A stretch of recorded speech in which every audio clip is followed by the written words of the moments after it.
दोस्तों, कैसे हो आप। चलिए आज हम कुछ ऐसी बातें कर रहे हैं, हम उन लोगों की बातें कर रहे हैं जब मेरा देश गुलाम था और गुलाम होने के बाद जब मेरा देश आज़ाद हुआ तो उसमें कुछ अहम लोग थे जिनका नाम इतिहास में नहीं दर्ज है। आज हम उन लोगों के बारे में जानते हैं, ठीक है। उनके बारे में आज आपको हम बताने जा रहे हैं कि कौन से लोग थे जिन्होंने इतिहास में बहुत बड़ी भूमिका निभाई, लेकिन इतिहास उनका नाम लिखना भूल गए। तो सबसे पहला नाम है बत्तख मियाँ, ठीक है। जी हाँ, ये शायद इसका नाम आपने कभी सुना होगा या फिर नहीं सुना होगा, ठीक है।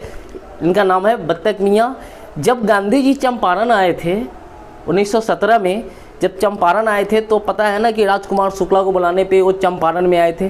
चंपारण आने के बाद वो मुजफ्फरपुर रुके थे। मुजफ्फरपुर एलएस कॉलेज में, ठीक है, वो स्नान किए थे और राजकुमार शुक्ल जो थे ना, जिन्होंने उनको बुलाया था, तो राजकुमार शुक्ल को बोले कि जाओ चंपारण में तैयारी करना, वहाँ पे हम आ रहे हैं, ठीक है।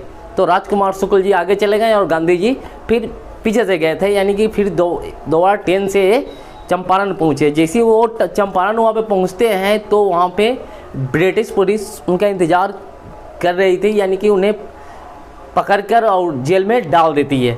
जेल में डालने के बाद होता क्या है कि वहाँ की जो बड़े बड़े लोग होते हैं ना, जो किसान होते हैं, ज़मींदार होते हैं, वो लोग गांधी जी को निकालते हैं। और इसी बीच एक घटना घटती है। एक इरविन जो ब्रिटिश का मैनेजर था, जो नील की जो खेती होती थी ना, उसका वो मैनेजर था। उसका एक रसोइया था। रसोइया का मतलब समझ रहे हैं ना, उसके यहाँ खाना बनाने वाला एक आदमी था जिसका नाम था बत्तख मियाँ। उसका घर वहीं था, छोटा सा परिवार था, बहुत अच्छी ज़िंदगी जी रहा था बेचारा, ठीक है।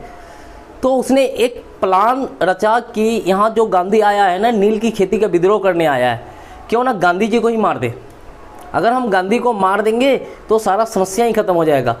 तो इरविन जो था ना, अपना जो रसोइया था, उसका रसोई यानी कि उसका खाना बनाने वाला, उसने बोला कि एक काम करना, हम गांधी जी को निमंत्रण दे रहे हैं, खाने पे बुला रहे हैं, ठीक है।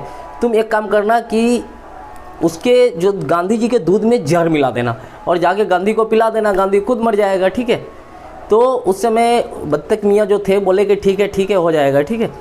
गांधी जी को निमंत्रण दिया गया। गांधी जी जब वहाँ आए, ठीक है, इरविन के पास आए और वहाँ पे उन्हें दूध का गिलास जब वो सामने लेके गए तो उनको ये बात कहने में डर लग रहा था, यानी कि गांधी जी को भी नहीं बोल पा रहा था। पूरा हाथ इसका काँप रहा था बत्तख मियाँ के, क्योंकि उसमें जहर डाला हुआ था। ये बात सिर्फ बत्तख मियाँ को पता था और इरविन को पता था। लेकिन गांधी जी के साथ थे डॉक्टर राजेंद्र प्रसाद। डॉक्टर राजेंद्र प्रसाद को बत्तख मियाँ ने इशारा किया कि इस गिलास में है ना, दूध का जो गिलास है इसमें जहर है, ठीक है।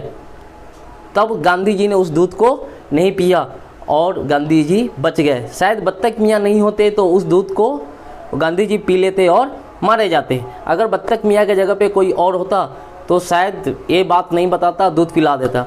चलिए वो तो बात है, गांधी जी तो बच गए, लेकिन बत्तख मियाँ के साथ बहुत बुरा बर्ताव किया गया। उसे मारा गया, पीटा गया, उसके छोटे मोटे घर को तबाह कर दिया गया और उसके साथ बहुत दुर्व्यवहार किया ब्रिटिशों ने।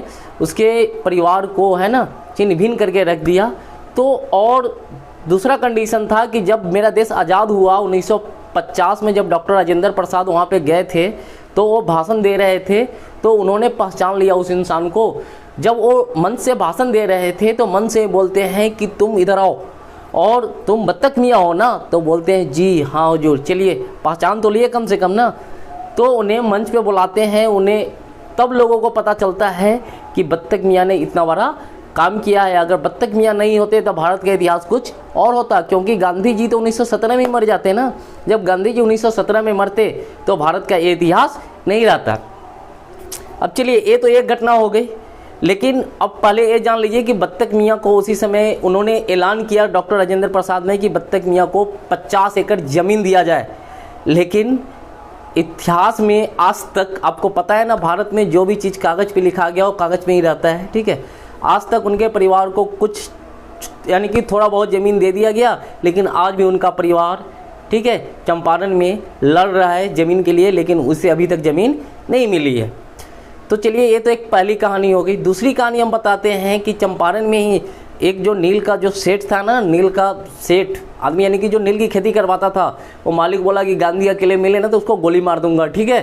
गांधी अकेले मिले तो उसको गोली मार दूंगा। ये बात गांधी जी को पता चली बोले ठीक है भाई। गांधी जी सवेरे सवेरे कल होके उठे और अपना सोटा यानी कि अपना लाठी उठाए और वहाँ से चल दिए। वो टलते टलते अकेले पहुँच गए। वो जिस सेठ ने बोला था ना ये बात कि अकेले मिले तो गोली मार दूंगा, ठीक है, गए और उसके जो दरवाजे पे पहुँचे। वहाँ पे जब दरवाजे पे पहुँचे तो वहाँ पे चौकीदार बैठा हुआ था। अब वो चौकीदार को बोले कि बुलाओ सेठ को। तो बोला कि आप कौन हो? तो मैं गांधी हूँ। ऐसे नहीं बात बोला था कि अगर वो आएगा तो उसको हम गोली मार देंगे, ठीक है, अकेले मिल जाए, इसीलिए अकेले आया हूँ। वो सेठ घर से बाहर निकला ही नहीं, ठीक है, और गांधी जी वेट करते करते वहाँ से चले आए। तो चलिए, ऐसे बहुत सारी घटनाएं गांधी जी के साथ हुई है। गांधी जी के साथ तो बहुत सारी घटनाएं हुई, लेकिन गांधी जी ने, ठीक है, वहाँ पे जिस काम के लिए गया था, जिसे नील की खेती यानी कि 3 कठिया पद्धति थी, यानी कि वहाँ पे नील की खेती होती थी। आपको पता है कि जिस खेत में एक बार नील की खेती हो जाए तो 2-3 साल तक उस खेत में कुछ होता नहीं था और अंग्रेज़ों को प्रत्येक साल लगान देनी पड़ती थी। तो वहाँ पे उन्होंने सत्याग्रह किया और वहाँ का आंदोलन सफल रहा।